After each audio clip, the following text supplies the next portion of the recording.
Ndabaramukije cyane amahoro y'Imana abane namwe.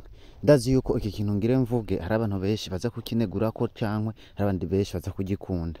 Nagira mvuge ati hari amajambo abanyakubahwa honorable Ndirakobuca Gervais yashoboye gushikiriza. Aravuga ati igihugu cyangwa indongozi nizo zishe igihugu, nizo zitumye igihugu kidashika ku iterambere. Abene gihugu baciye akenge, abene gihugu ibintu tuza tukababesha barabona ko menga twebwe ntitwize. Ibi bintu yavuze, ibi yavuze ukuri kugaragara, yavuze ukuri kumvikana. Hariho benshi ngaha aya mu bo bakorana bazoca baza ngaha bavuga amajambo ati abarengereye bamutera akagere bamwinube, ariko turacakeneye indongozi nkizi. Reka ndakugeragereze wumve amajambo amwe yashoye gushikiriza, nawe ushobore kuvuga ati ego bwa bundi turafise umuntu w'umugabo mu gihugu, ego bwa bundi tuba dufise abagabo nk'aba batanu mu gihugu, igihugu kiba kigeze ku iterambere rirashe.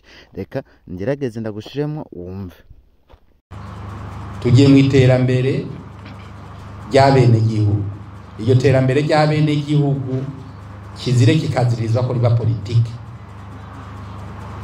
Banya kuba bamujejwe amadepartement, mwirinde gutanga inyishu za politike.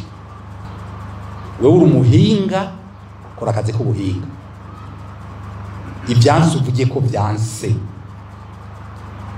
mugabo ntuvuge ngo tuzobirabe ejo atana kimushoboye. Dutanga inyishu z'ubuhinga. Ku mutumba uyu nta mazi ahari, tureke kuvuga ngo ivyigwa vyarabaye ngo amazi eka bakubajije amazi ariho ku mutumba uyu, vuga uti ntayariho. Kandi niba atayamirije kuza uvuga uti ntayimirije kuza mu gihe hatoba utundi twigoro. Apana kuvuga ngo tuzoraba mu misi iza ngo kwa amazi yoboneka. Eka uzora mu misi iza urafite ibyigwa, urafite uri karayakwega. Apana kwizeza bene gihugu ibyo tudashoboye.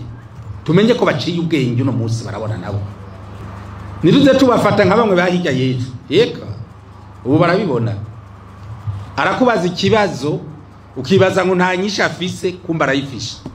Weje aje ko kwishura akavuga ati ujya muntu naho yize yagumye ari kijuju.